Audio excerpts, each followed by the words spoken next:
It's Monday, March 30. This is the news on PBCJ. I am Simone Absalom. There are now 36 confirmed cases of COVID-19 in Jamaica. Additional results received at 9 p.m. on Sunday from the National Influenza Center showed that as of the 5 pending cases from Saturday, 3 samples tested negative while 2 were positive for COVID-19. The 2 new cases are a 45-year-old female, a healthcare worker who was a contact of a confirmed case, and a 54-year-old female from St. Mary. Her mode of transmission is under investigation. As of Sunday, the healthcare worker is said to be in good spirit. The ministry would like to advise the public that there are no other health workers at present who are positive of COVID-19. There are now 23 imported cases, 11 import-related, and 2 cases under investigation. A shortage of personal protective equipment for health workers should be eased with the donation of a large shipment of sterile gloves, surgical gowns, and nebulizers, courtesy of the New York-based American Friends of Jamaica. The shipment of gear, which includes N95 masks, have been consigned to the Ministry of Health and Wellness for distribution to the University Hospital of the West Indies and other first responders facing a critical shortage of gear amid the pandemic. The donation, valued at 13.5 million Jamaican dollars, includes more than 18,000 N95 masks, nearly 40,000 sterile gloves, 1,140 surgical gowns, and nebulizers. These supplies are scheduled to arrive in Kingston during the first week of April. Prime Minister Andrew Holness has given further clarification to the exemptions to the general social gathering rule of 10 persons. Exempted some businesses, some entities from this general gathering rule of 10 persons. Some exempted entities would be the market, for example, markets, supermarkets, pharmacies. We had said gas stations earlier. We had said financial institutions and the tax office and the customs office. However, Mr. Holness was quick to say that these exempt entities must observe the protocols for social distancing and practice sanitization regimes. It doesn't mean that they are exempt from the social distancing rule or from the requirement to practice the sanitization rules, the hands, sneezing in the elbow, the use of tissue, not touching your face.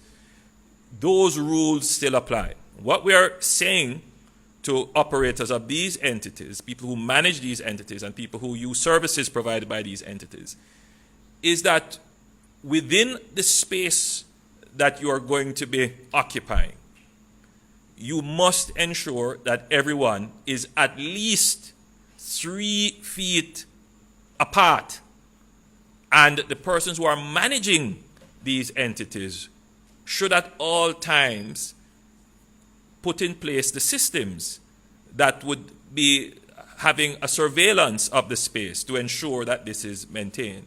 Persons operating this space should ensure that there is, for example, a hand sanitization station, that there are napkins available or tissue available for persons to use.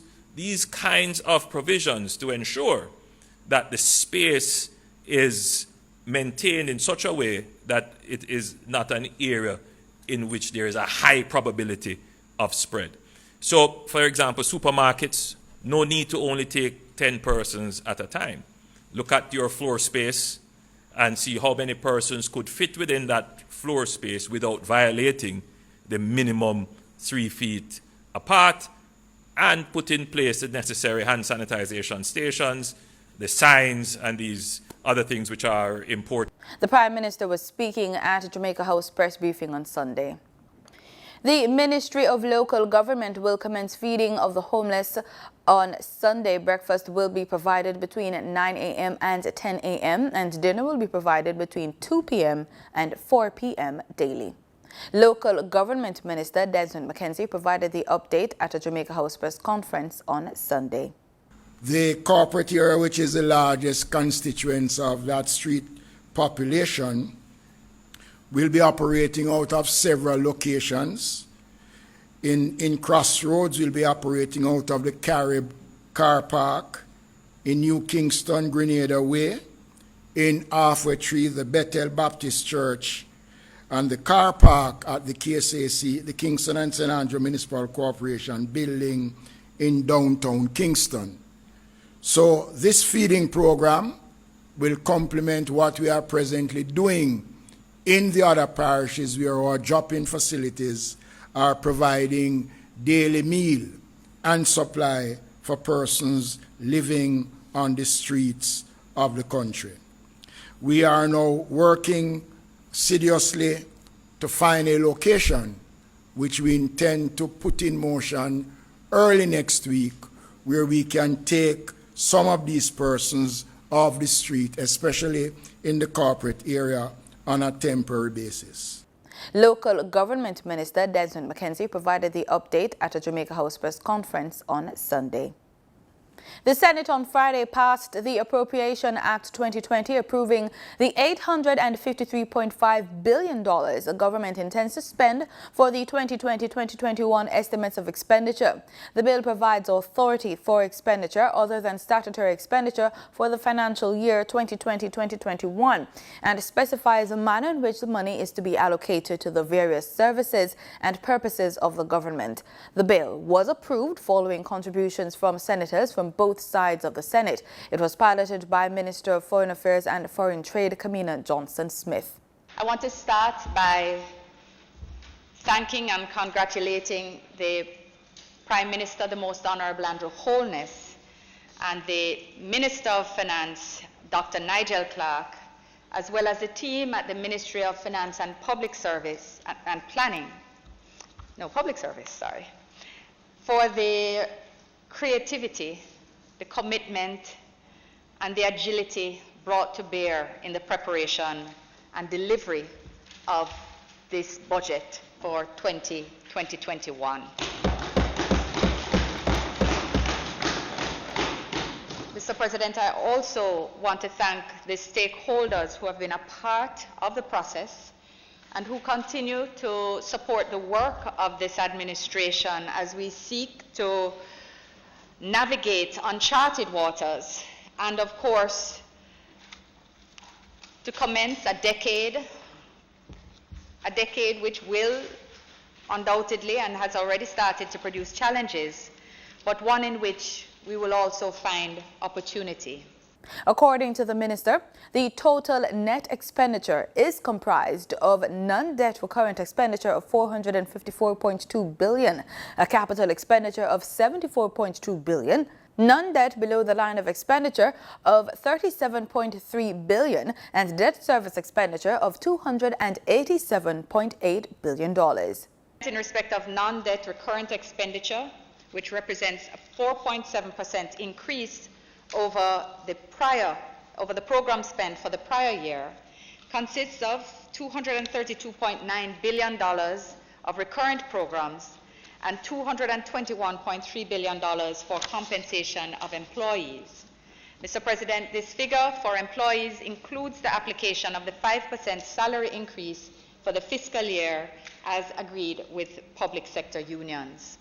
Mrs. Johnson-Smith, who is also leader of government business, said the allocation for recurrent programs, which is 5.8% more than the prior year, will facilitate the operational activities of ministries, including the purchase of goods, services, subventions to supporting agencies and tertiary institutions, traveling allowances and pension payments. In respect of capital expenditure for the financial year 2020-2021, the capital budget of the central government amounts to 3.3% of GDP. And the increases in the capital budget over the past 4 years and our focus on achieving 100% execution is based on the belief that for Jamaica to continue to move forward, we have to invest in our physical infrastructure, our social infrastructure, our security infrastructure, and our economic infrastructure. The bill was approved in the House of Representatives on March 24, following the closure of the budget debate. The new fiscal year begins on April 1. Borrowing from the International Monetary Fund is not on the cards at this time.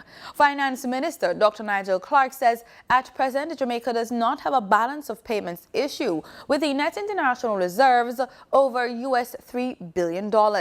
But with tourism grinding to a halt and other sectors like agriculture starting to show decline, the Finance and Public Service Minister said the government is keeping all options open.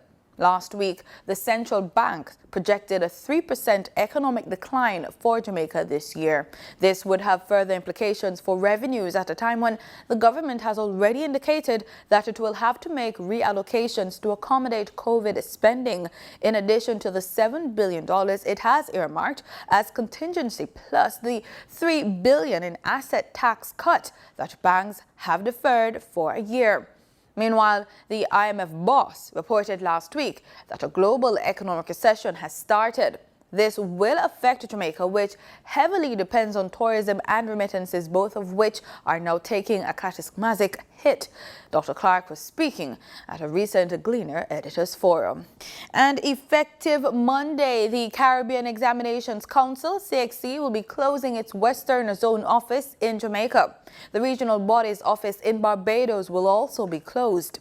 It says the decision was taken to protect both staff and stakeholders and to reduce the potential spread of the coronavirus. The council did not indicate when the offices would reopen, but said where possible, employees will be working remotely from their homes to maintain some of the core functions of the organization. Parents of students on the Program of Advancement through Health and Education, PATH, will now be given monthly cash payments to prepare breakfast and lunch for their children while schools remain closed. Minister with responsibility for education, youth and information, Carl Samuda, made the announcement at a recent press conference at Jamaica House. Public schools were ordered closed by the government on March 13 for 2 weeks as part of measures to prevent the spread of the coronavirus, COVID-19. Since then, the closure has been made further until at least after the Easter holidays. Since the shutdown, meals have been delivered to schools and at specific drop-off points for distribution to PATH students. Now, you have heard the Prime Minister mention the question of the feeding program. Well, we have heard them also, and we have listened to the people. And we have decided as a consequence that because of the journey that they had to take and the cost attendant thereto, we have decided that we would add the sum of money for the lunches and the breakfast program and the lunches to the PATH program and pay that monthly. So the parents will have the money in cash that will be passed through the regional offices and communicated to the parents. So they will be responsible over this period to providing lunch and breakfast for the students. There no longer will any boxes of lunches transported to locations where they can be collected and so on, which will be a great relief, I'm sure, to many. Mr. Samuda pointed out that over 100,000 students benefit from the PATH feeding program at a cost of just about $232 million. School principals and administrators who are at home due to the coronavirus are being encouraged to utilize online platforms to continue their leadership training. Director and Principal of the National College for Educational Leadership, Dr. Tanisha Ingleton, says the program participants can access a range of video and audio clips on various topics through the entity's website, on YouTube and Facebook pages. These include curriculum implementation, visioning, teacher leadership, emotional intelligence in leadership, and partnership and stakeholder engagement. She notes that the COVID-19 pandemic provides an opportunity for program participants to complete courses online and at their own pace. And farmers are expecting to lose millions in the coming weeks as the novel coronavirus disease hits markets for their produce. Measures to arrest the infectious disease outbreak have forced the government to close the country's borders to incoming passengers, effectively crippling the group's main market. hotels. 15-year veteran and president of the United Greenhouse Growers Association, Wigan Gordon, did not see this crisis coming. A virus which does not affect the crops, but which now threatens the agriculture sector. On average, his distributors would deliver 2 trucks of produce 3 times per week to hotels in and around Ocho-Rios. However, local vendors are reluctant to purchase items with short shelf life, and already produce are beginning to rot. The issue will be compounded as the country enters the 4th phase of the COVID-19 pandemic, community transmission, in which manpower is expected to become significantly reduced in some areas. A person of interest who was being sought by the police in Westmoreland turned himself in to detectives at the Savannah Lamar police station on Sunday and has since been charged with creating public mischief. 37-year-old Xavier Patterson of a Westmoreland address, accompanied by his attorney, turned in himself to the police after investigators revealed that he was the mastermind behind a viral voice note falsely purporting a shutdown of the parish. The police are reminding members of the public to be responsible and not to create or share false information which can cause unnecessary panic and anxiety in the public domain. Additionally, citizens are advised to follow the Ministry of Health and Wellness bulletins as they provide accurate and timely updates on COVID-19. Jamaica is known for being an openly religious country, and with the global COVID-19 pandemic now on our shores, religious fervor has increased, with some even interpreting the virus as apocalyptic. Rastafarians are one of the most noted religious groups in Jamaica, and one of the most outspoken members of that sect is Dermot Fagan. Our reporter Marlon Samuels took the trek up to Mount Zion Hill community to speak with the eccentric Mr. Fagan, whom his followers call priest. Considered one of the most beautiful places on earth, the scenic Blue Mountains, which stands 2,256 meters or 7,402 feet high, is home to more than 500 species of plants, the world's 2nd largest butterfly, and proud maroons. It's also home to a communal group who have turned their backs on traditional society, are living off the grid and have returned to nature. Called the Haile Selassie School of Vision, or Rasta Camp, their spiritual leader, Dermot Fagan, a controversial figure. Fagan is seen as a priest by followers and a prophet, but in some corners of society he is at best an eccentric recluse. I took the physical and spiritual journey into the Blue Mountains to meet with the self-styled diviner who has reportedly been prophesying about the coronavirus or COVID-19, which has since March 30 taken more than 30,000 lives globally. We know that when the mark is upon us, can you see, Revelation 14, verse 9 and 10 says, and the 3rd angel sounded the trumpet. We don't mean whoop, whoop, whoop, word, sound, and power. Woe be unto the inhabitants of the earth, right here this planet, that have received the mark of the beast. His image, which is the Jesus that they put up, that is Lucifer, and his power is a pentagram. I don't afraid to speak. I speak now to the whole world that want to hear this truth. You see, his time is coming to an end. So that is why it is necessary for all the plagues. It is necessary for COVID-19 now. You know why? It is a sophisticated plan by the Illuminatis for world depopulation. Why do I say world depopulation? What are the characteristics of Lucifer? His characteristics are, he come to steal. That is why I tell the people that is Jesus in J-E-S-U-S, a man named Jesus. Steal, kill, and destroy. So we look at COVID-19 to see it is destructive work, and the purpose for that is to cut down the numerology of humanity. Why? They have said that by 2030, there won't be sufficient food to supply the world population. So I don't know, these people think there's no nice days ahead. It is a clever tactics to see, to test, like a man make a car, a man make a machine.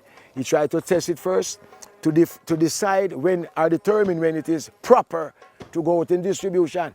The Illuminatis, I want to say, is what now I've done this year now to test and to observe the reaction of the world population, which is a clever plan. Priest Fagan has been the leader of the Haile Selassie School of Vision or Rasta Camp for 23 years. He preached in Papine Square, St. Andrew for 14 of those years. He balances his spiritual life with pragmatic pursuits, such as farming. Like many who call the commune home, Priest Fagan feels a deep connection with Mother Nature. His followers, who are from all across the world, live a life that is simple. They grow their own food and spend time growing their spirituality. My purpose on the farm, I'm a young minister, but the purpose on the farm mainly to farm the land right way, because many are going to come in time, and one can give them food when they're forward, so.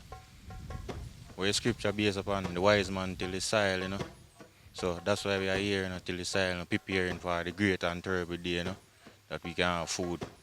How important is this mountain to you? Well, like I said, it is a chosen mountain. And, it's all about the farming. And, it's just a gathering we can, for bringing God people, take the gospels. Say, boy, Haile Selassie is the Almighty. Yeah, man, so his people is coming to the mountain. So it's all about farming, creativity.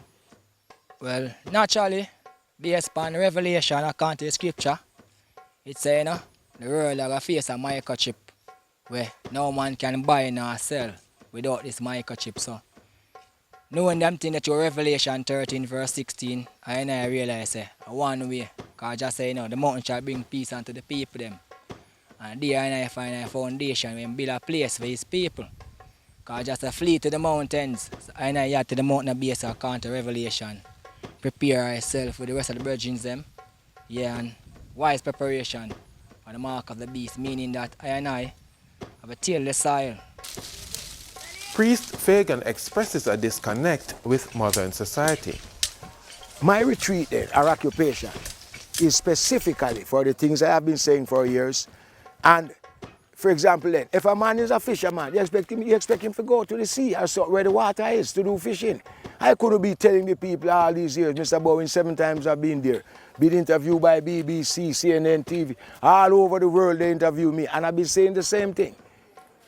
So, whether retreat or occupation, we are here to fulfill the will of the Almighty God. We know what is coming.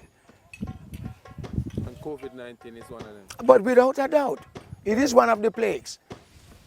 According to Priest Fagan, the COVID-19 disease is among a list of prophetic visions he has been warning the society about for over 2 decades. But we know that the revelations speak of the plagues. So when we say dark days, what the people need to look at now, if they want to look, or if they want to hear, isn't this crisis the first and only devastating crisis we have had like this in Jamaica?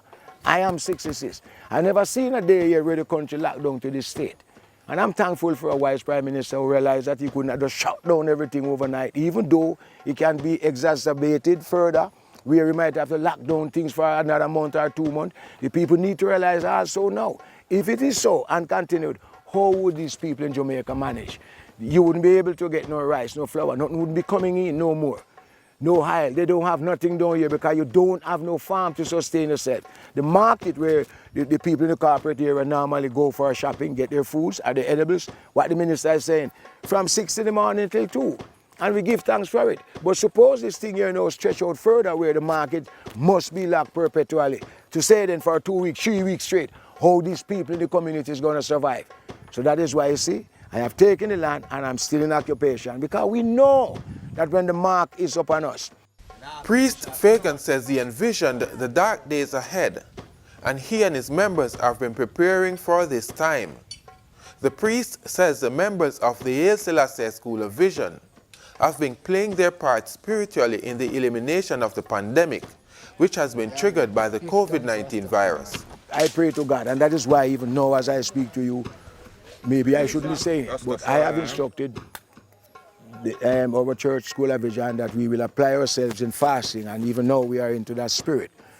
And my mind is saying to me that instead of 14 days as the government started, we will move towards the Passover, which is the 14th day of the month Abib, April, in commemoration to when the Almighty God passed through Egypt. We want to be in that frame and state and spiritual mindset that the Almighty God will show mercy and to I and I that keepeth his 10 commandments and instruct others to do that.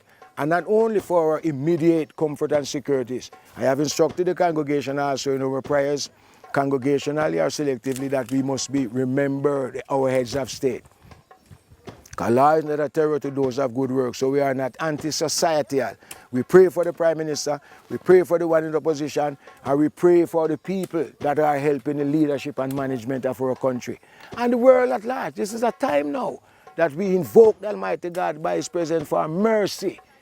Mercy upon His people, because the Bible teaches me that Christ did not come to condemn, but to what? To save and to grant salvation. But the devil come to kill, steal, and destroy. So as one of His priests, I pray for mercy out of heaven, and that He will remember not only Jamaica, where His name, which is Haile Selassie, is propagated from, but show the mercy to the people and help us to combat that demon known as the devil. A former member of the Jamaica Defense Force, Priest Fagan says his spirituality was the main reason he left the army and retreated to the Blue Mountains to be closer to his deity. Reporting for the news on PBCJ, I am Marlon Samuels.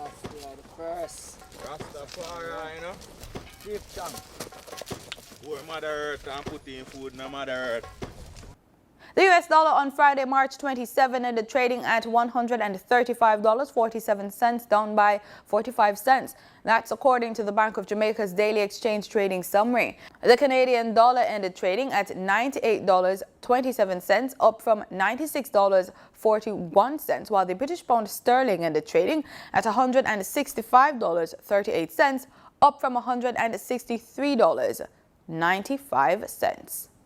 In regional news, the government of Cayman Islands has established a more stringent approach to the movement of people as the number of COVID-19 cases in the islands increased by 4 to 12. Under the new system, residents are being placed in 2 groups, with each group allocated specific days when they are allowed to go to the supermarket. Persons whose last name starts with the letters A to K will be able to shop on Monday, Wednesday, or Friday, while those with the last names from L to Z will be able to shop on Tuesday, Thursday, or Saturday.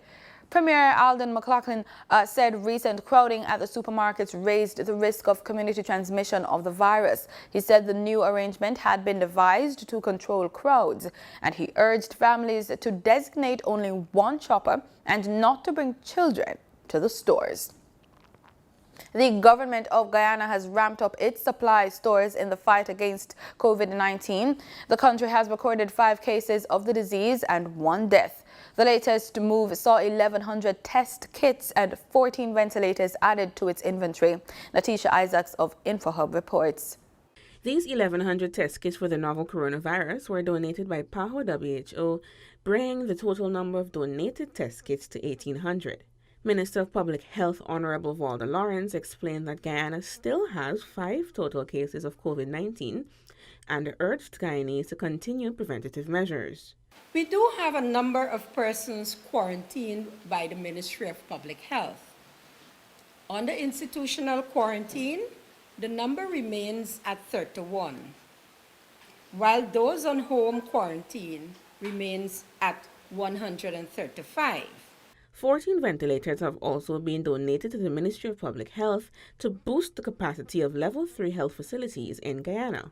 These initiatives will help strengthen the fight against COVID-19 and keep Guyana safe. Region 8 stands out in its COVID-19 response as one of the most proactive regions. A logbook is now in place to record all visitors' name, contact info, travel history, medical background, destination, etc. This will enable them to monitor travel, which will allow for early reporting and timely response to any COVID-19 situation.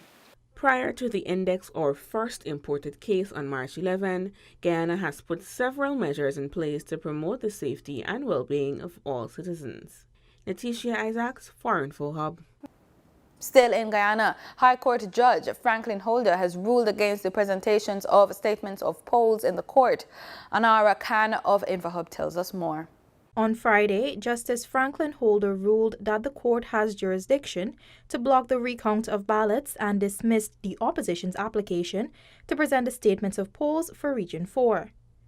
GCOM attorney, senior counsel Neil Boston, explained that the application brought by Yulita Moore was granted on the basis that the Commission cannot act on the agreement. Article 161B says no politician shall interfere. The politicians have no right to interfere with the supervision or the running of elections in Guyana. So that agreement between Granger and Jagdeo is ultra-vires Article 161B. There is a breach. They can't breach a constitutional provision. Speaking to the media, Boston said the presentation of SOPs can only be done by way of an elections petition. Under Article 163 of the Constitution, it says anything that has to do with whether an election has been lawfully conducted or the result of the election has been affected by some unlawful act or omission, then it has to go to a special court, and you go to that court by election petition. So Mr. Jagdeo was trying to bring by way of the back door with something which could not have been entered by way of the front door. So that is why his application for disclosure of the statements of poll were not allowed. In sports, we take a dive with swimming as Jamaica's champion swimmer Alia Atkinson is in support of the postponement of the 2020 Tokyo Olympic Games until 2021 amidst the widespread outbreak of the coronavirus pandemic. Atkinson, a four-time Olympian, believes the decision by the International Olympic Committee to postpone the Games levels the playing field for athletes, many of whom have not been able to execute their normal training regime due to the chaotic situation caused by the pandemic, which is wreaking havoc around the globe. After hearing concerns by numerous athletes and sporting associations, the IOC last week announced the Games would be postponed until no later than summer 2021, but would still be recognized as the 2020 Olympic Games. The short course breaststroke world record holder made her debut at the major international multisport event in Athens 2004 at the age of 15. Since then, she has never missed a beat, appearing at the 2008, 2012 and 2016 Games in Beijing, London and Rio de Janeiro, respectively. In athletics, 2017 World Championships men's 400-meter hurdles finalist Kamar Moet says he is in the best shape of his life and was looking forward to going below 48 seconds mark this year at the Tokyo Olympic Games. The Games have been postponed due to the threat of the coronavirus pandemic. Moet admitted that the setback has caused him some amount of worry. He is quoted by the Jamaica Observer saying, "It is definitely a tough blow for me personally and for, I am sure, other athletes around the world, especially those who were in the last year of their contract. A lot of athletes had something to prove. We have a lot on the line. This is how we make a living. It is our jobs, as simple as that." End quote. Over in Guyana, Alia and Pompey invitational track meet, which was slated for June 6, has been postponed in light of the COVID-19 pandemic. In February, world athletes had announced the invitational will be included in the 2020 Continental Tour. The tour would have spanned across 6 continents and offers athletes the opportunity to receive world ranking points that will count toward the 2020 Olympic Games and World Championships. The Olympics has now been postponed to 2021. The founder of the meet spoke to Newsroom Guyana. Given the announcement by the IOC a few days ago, I think it's only natural that we follow suit. You know, it's a worldwide pandemic. It's affecting everyone. And the biggest problem about it is that we don't know when it's going to end. So to say, you know, when the actual date would be a little bit difficult. So I think the best decision at the time is the one that we are taking, which is to suspend the meet indefinitely pending the announcement of the new Olympic dates. I realize how many people are affected by not just this, but everything else that's going on. So we're mindful of that, and we promise to keep not just the athletes, but the different stakeholders updated and involved every step of the way. And that's the news on PBCJ. Thank you so much for watching, and do remember to keep watching PBCJ for more information on the COVID-19 pandemic. We are the People's Station.